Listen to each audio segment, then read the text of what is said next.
A ver, ¿quién es Jesús en realidad? Y si es tan poderoso, ¿por qué existe el sufrimiento?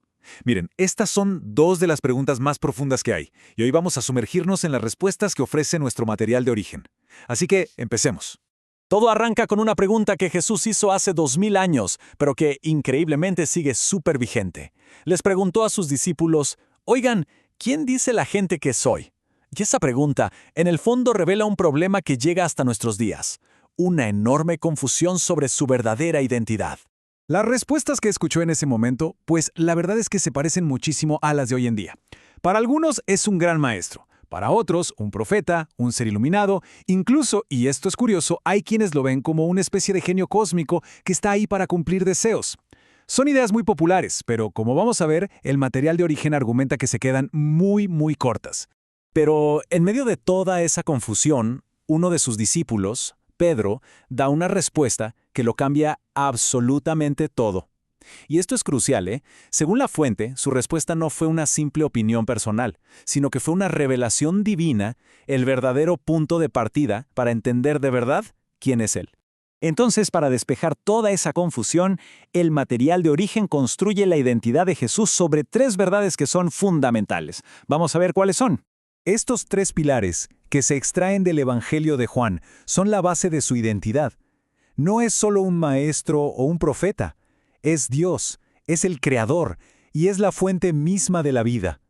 A ver, profundicemos un poco en cada uno de estos puntos. Primero, que Él es Dios.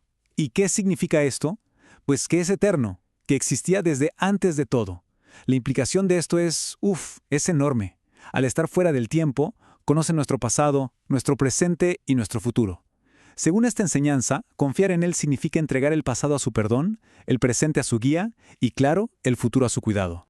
Segundo punto es el Creador. O sea, todo, absolutamente todo, desde las galaxias hasta la partícula más pequeña, fue hecho por Él. La fuente lo ilustra con ejemplos que son impactantes, cuando calmó una tormenta con solo su voz o cuando le devolvió la vida a un hombre que ya estaba muerto. Y ojo, no se presentan como simples milagros, sino como actos de autoridad total sobre la creación que él mismo diseñó. Y tercero, es la fuente de la vida. Pero no hablamos de cualquier vida, sino de una con propósito, una vida abundante, eterna. El autor de la fuente comparte algo personal. Cuenta cómo buscó sentido en el éxito, en el arte, en el deporte, pero siempre se sentía vacío, y afirma que fue solo cuando se conectó con esta fuente de vida que todo de repente cobró un sentido claro. Y claro, esto nos lleva a la pregunta que es casi inevitable. Si se presenta como un Dios todopoderoso, creador y fuente de vida, ¿cómo se explica la realidad a veces tan dolorosa de la enfermedad y el sufrimiento en el mundo? Para abordar esta pregunta tan difícil, la fuente nos ofrece tres perspectivas sobre por qué existe la enfermedad. Entender el por qué, nos dicen, es el primer paso para poder comprender la promesa de sanación. El material identifica tres posibles razones. Una es, digamos, la consecuencia general de vivir en un mundo imperfecto. Otra, a veces puede ser una forma de disciplina. Pero la tercera es clave. En ocasiones, el sufrimiento no tiene que ver con un error, sino con un propósito mucho más grande. El ejemplo clásico es el del hombre que nació ciego, cuya ceguera se convirtió en el escenario perfecto para una manifestación asombrosa del poder de Dios. Bien, una vez entendido el problema, pasamos a la solución que se presenta, la promesa de la sanación divina. Y no se trata solo de un alivio, sino de una demostración de poder y, sobre todo, de propósito. Entonces, ¿qué es exactamente esta sanidad divina de la que habla la fuente? Bueno, se define como la intervención sobrenatural de Dios para restaurar la salud. Y es importante aclarar algo. No se presenta como un rechazo a la medicina, para nada, sino como el reconocimiento de una fuente de sanación que va más allá de lo puramente físico. Esta idea se apoya en promesas bíblicas como esta que vemos de Jeremías. Se presenta como parte de la voluntad que Dios ha revelado, traer restauración a su pueblo. Y aquí se subraya un punto muy importante. La sanación no se limita al cuerpo. La promesa, según la fuente, se extiende también a dolencias emocionales como la ansiedad o la depresión y también a luchas morales y espirituales. Se busca, pues, una restauración completa de la persona. Para mostrar que esto no es solo una idea teórica, la fuente comparte testimonios. El primero es sobre un hombre que tuvo un derrame cerebral muy severo.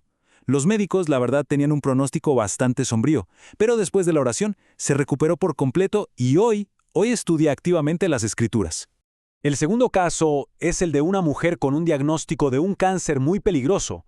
Ella pidió oración y tiempo después, los estudios médicos simplemente no encontraron ni rastro de la enfermedad.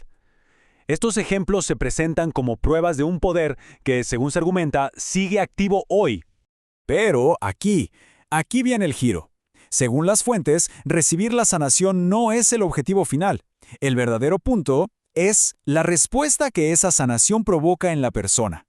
Para explicar esto, se usa la historia poderosísima de los 10 leprosos. En esa época, la lepra no era solo una enfermedad terrible, te convertía en un marginado social.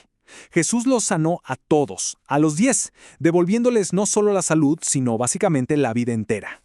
Pero de los 10, solo uno regresó a dar las gracias. Y aquí está el punto clave.